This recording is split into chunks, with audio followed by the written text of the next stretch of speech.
Bismillahirrahmanirrahim. Assalamualaikum warahmatullahi wabarakatuh. Selamat pagi sobat-sobat literasi. Kita bertemu kembali di channel akun YouTube Muhammad Sofa As-Sazili. Channel ini khusus menyediakan informasi soal dunia buku, dunia literasi, dan juga dunia tulis-menulis.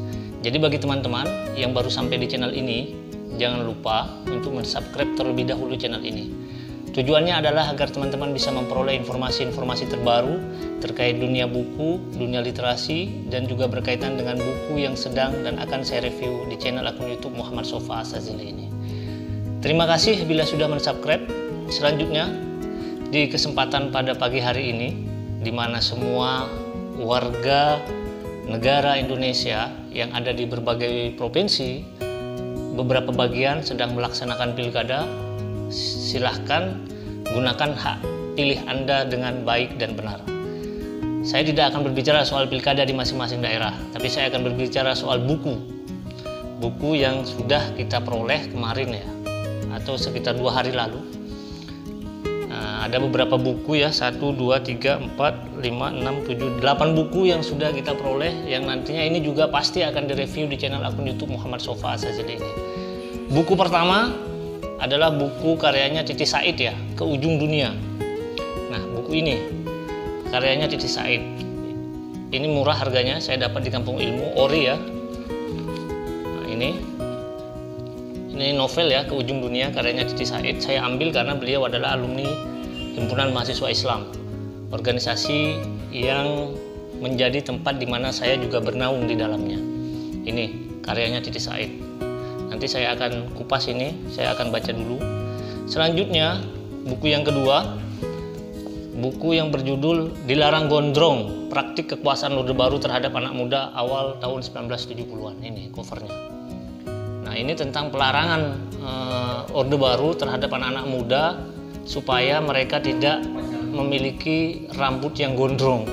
Jadi ada operasi yang dilakukan oleh aparat Orde Baru terhadap beberapa warga negara yang memiliki rambut yang gondrong. Mereka dioperasi, mereka nantinya akan diapain ya, yang semacam diinterogasi dan dipotong rambutnya sepertinya ini. Ini sangat bagus ya.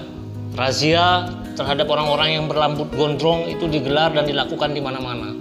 Jadi dilarang orang berambut gondrong pada waktu itu di zaman Orde Baru ini. Sangat mengerikan ya. Rambut saja diatur oleh negara ini. Terus yang ketiga adalah buku yang berjudul The Little Paris Bookshop, toko buku kecil di Paris, karyanya Nina Joss. Ini sebuah buku yang menarik tentang sebuah toko buku yang ada di Paris. Ini nanti karena ini berbicara soal buku, tentunya buku ini adalah buku yang menarik. Ini buku yang berbicara soal toko buku. Novel ini sepertinya ya. Ya, ini novel sangat menarik karyanya Nina Joss. Kita lihat dulu siapa Nina Joss ini, karena biasanya di belakang itu ada profil dari penulis tersebut. Kita lihat ya. Ini Nina Joss. Nah, ini ada di sini tertulis Nina Joss seorang jurnalis, penulis dan guru dongeng.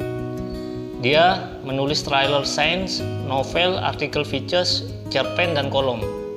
Lebih dari setahun, The Little Paris Bookshop menduduki daftar buku laris di Jerman dan menjadi novel laris di Italia, Polandia, dan Belanda.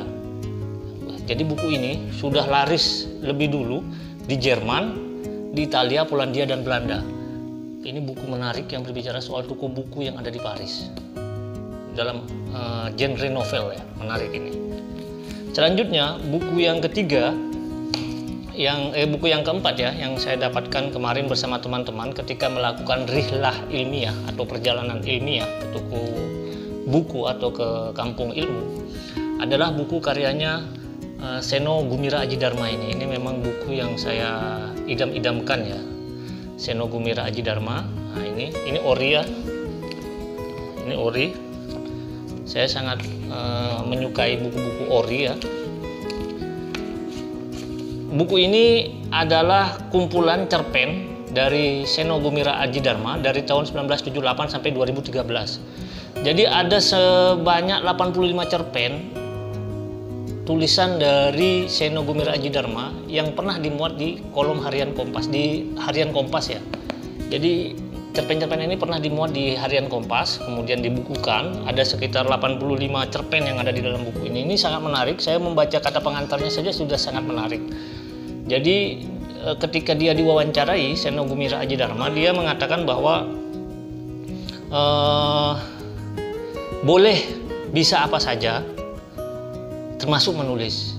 Boleh tidak bisa apa saja, kecuali menulis. Kita boleh tidak bisa apa saja, tapi dalam hal menulis kita harus bisa. Nah, ini sebuah kalimat quote yang sangat menarik dari Seno Gumira Aji Dharma. Ini buku yang saya miliki ya, baru kemarin. Ada 2 buku lainnya Seno Gumira Aji Dharma yang sedang saya intai, yang sedang saya kuntit supaya dia tidak lari. Kalau perlu saya miliki, yakni buku Seno Gumira Aji Dharma yang berjudul Naga Bumi. Itu ada 3 jilid, bukunya tebal-tebal. Itu menjadi buku Seno Gumira Aji Dharma yang saya idam-idamkan ya. Ini buku yang keempat. Selanjutnya buku yang kelima adalah buku Jenderal Spoor. Nah, ini masih bersegel ya. Kita buka ya bareng-bareng ya, bro. Nah, ini Jenderal Spoor.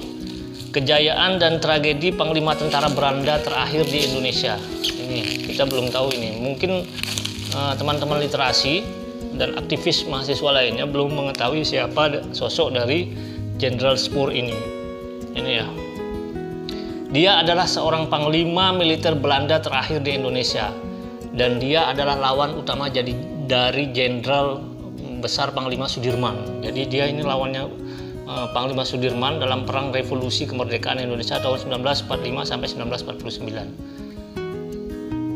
Ia meninggal dunia secara mendadak dan dimakamkan di Taman Pemakaman Belanda Menteng Pulo Jakarta. Nah, dia ternyata makamnya ada di Menteng Pulo di Jakarta, Taman Makam Belanda di Menteng ya, Menteng Pulo Jakarta. Ini buku menarik ini. Ini berbicara soal profil dan sejarah Jenderal Spoor ketika ia berada di Indonesia. Menarik, sebuah buku sejarah yang perlu kita. Buku yang saya dapatkan kemarin adalah buku karyanya Tan Ta-sen, yakni Cheng Ho, penyebar Islam dari Cina ke Nusantara. Buku ini yang saya dapatkan kemarin, dan ini berbicara soal bagaimana Cheng Ho datang ke tanah air, lalu ia menyebarkan Islam di tanah air. Yang perlu diketahui oleh teman-teman pegiat literasi di seluruh Indonesia adalah bahwa selama ini kita selalu mendapatkan informasi terkait dengan penyebaran Islam di Indonesia yang datanya itu selalu menyebutkan Islam datang ke Indonesia melalui Gujarat, kemudian masuk ke Aceh, ke Sumatera, kemudian menyebar sampai di seluruh Indonesia. Nah, itu satu informasi. Ada juga informasi yang lain yang menyebutkan bahwa Islam juga masuk masuk ke Indonesia lewat Cina dan juga kemudian masuk ke beberapa wilayah yang ada di tanah air. Nah, itu 2 informasi itu perlu juga diketahui oleh teman-teman. Dan salah satu yang membawa Islam ke Indonesia atau ke tanah air adalah Laksamana Cheng Ho. Ini bukunya ya. Saya akan bacakan satu paragraf yang ada di dalam buku ini yang berkenaan dengan Laksamana Cheng Ho. Dalam buku ini, Tan Ta-sen atau penulis buku ini juga memaparkan bagaimana kontak budaya yang bersifat damai tidak saja mendorong terjadinya penularan, perpindahan dan peralihan agama dengan melibatkan umat Islam dari daratan Cina, Yunan, Champa, Jawa, Melayu, Arab, dan India, tetapi juga memungkinkan banyak orang Cina di tanah Melayu tetap dapat memelihara ciri-ciri budaya non-muslim mereka. Jadi di Indonesia, meskipun mayoritas muslim, mereka masih memberikan ruang yang begitu bebas kepada orang-orang Cina untuk mempertahankan budaya dan tradisi mereka. Kita bisa melihat di sini, atau teman-teman bisa melihat bagaimana orang-orang Tionghoa yang mereka memeluk agama Islam tapi tidak meninggalkan budaya dan tradisi mereka. Nah, ini adalah sebuah akulturasi budaya yang sangat menarik terkait dengan Islam yang ada di Nusantara. Itu buku yang ke-5 ya, yang ke-6. Selanjutnya buku yang ke-7 adalah buku karyanya Bung Cindy Adam, buku yang ini ya. Bung Karno, Penyambung Lidah Rakyat Indonesia. Nah, buku ini sebenarnya adalah buku cetakan yang pertama ya. Maksudnya buku cetakan di tahun-tahun pertama buku ini terbit, yakni tahun 1966. Gara-gara buku ini yang dialih bahasakan oleh Mayor Abdul Bar Salim, ini ada di sini ya, Mayor Abdul Bar Salim ini pengalih bahasanya. Itu ada paragraf yang menyebutkan tidak adanya peran Bung Hatta dalam proklamasi kemerdekaan. Nah, gara-gara paragraf tersebut, pendukung Bung Hatta itu sangat emosional ketika membaca buku Cindy Adam ini. Dan mereka mengkritik keras buku ini. Padahal di buku terbitan aslinya tidak sekalipun Bung Karno menyebutkan terkait ketiadaan peran dari Bung Hatta tersebut. Justru malah sebaliknya, Bung Karno tidak bisa dan tidak mau membacakan proklamasi kemerdekaan sebelum Bung Hatta ada. Dan itu sudah direvisi di buku yang terbaru yang diterbitkan oleh Yayasan Bung Karno. Jadi buku ini merupakan bentuk di paragraf pertama di halaman 331 kalau nggak salah ya. 331 atau 300 ya, ntar kita cari, kita bacakan buat teman-teman paragraf tersebut di halaman 331 ya. 332 ini.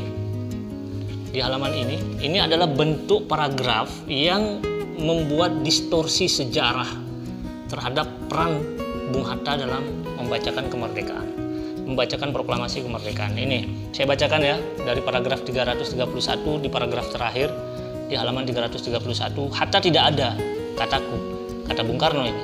Saya tidak mau mengucapkan proklamasi kalau Hatta tidak ada, ini kata Bung Karno.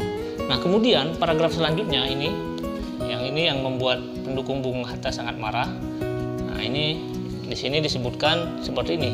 Tidak ada orang yang berteriak kami menghendaki Bung Hatta. Aku tidak memerlukannya.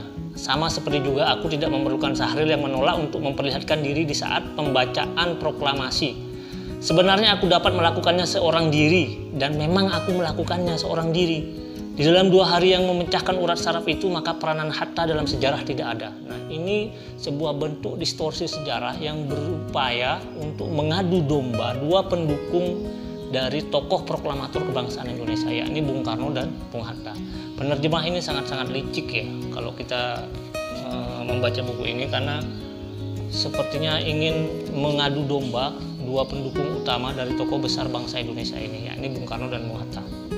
Selanjutnya buku terakhir yang saya dapatkan adalah buku Bung Hatta untuk Negeriku. Ini sebuah autobiografi yang ditulis oleh Bung Hatta sendiri ya. Sebenarnya saya sudah punya, dipinjam adik saya dan belum dikembalikan, tapi tidak apa-apa, ini saya terpaksa cari lagi agar melengkapi koleksi pribadi buku saya. Ini ya, ini ada 3 jilid. Ini buku ini menjelaskan bagaimana masa kecil Bung Hatta, kemudian dia kuliah di Belanda, mendirikan organisasi pergerakan di sana, kemudian pulang ke tanah air bersama dengan tokoh-tokoh aktivis pergerakan lainnya, melakukan dan membangun sebuah gerakan rakyat yang kemudian membawa Indonesia menuju ke gerbang kemerdekaannya. Itulah 8 buku ya yang saya dapatkan 8 buku yang saya dapatkan kemarin, yang insya Allah semuanya itu akan direview di channel akun YouTube Muhammad Sofa Asazili ini. Jadi bagi teman-teman di seluruh tanah air, terutama para penggiat literasi, terus pantau channel akun YouTube Muhammad Sofa Asazili ini, karena akan ada banyak informasi-informasi menarik lainnya yang akan teman-teman dapatkan. Sekian dari saya, billahi taufiq wal hidayah. Wassalamualaikum warahmatullahi wabarakatuh. Salam literasi.